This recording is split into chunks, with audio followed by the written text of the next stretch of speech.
साथीहरु नमस्कार, मेरो नाम सौगात पोखरेल हो र तपाई अहिले होटल एन्ड टुरिज्म च्यानल हेर्दै हुनुहुन्छ।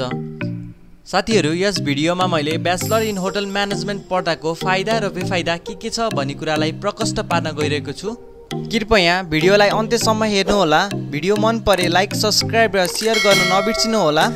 यो भिडियो हेरिसकेपछि मनमा प्रश्नहरू आए भने कमेन्ट सेक्सनमा मेन्सन गर्न सक्नुहुन्छ वा मेरो फेसबुक पेजमा र इन्स्टामा पनि सोध्न सक्नुहुन्छ। लिंक मैले भिडियोको डिस्क्रिप्सनमा राखेको छु। र ध्यान दिनुपर्ने भनेकै कलेज सिलेक्सनमा हो।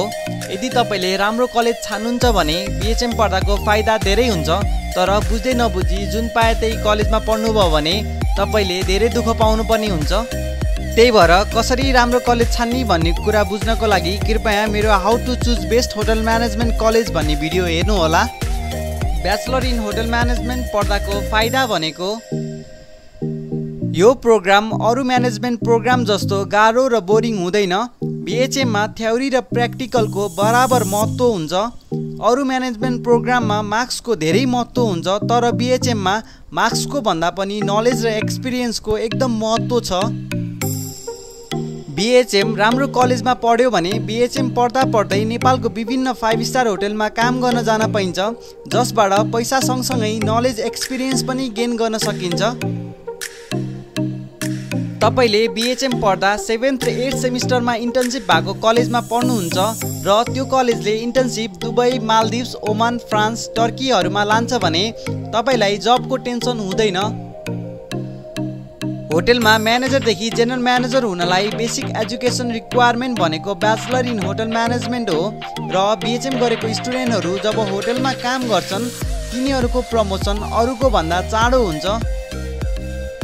बीएचएम पढिसकेपछि हामीले होटलमै काम गर्नुपर्छ भन्ने छैन।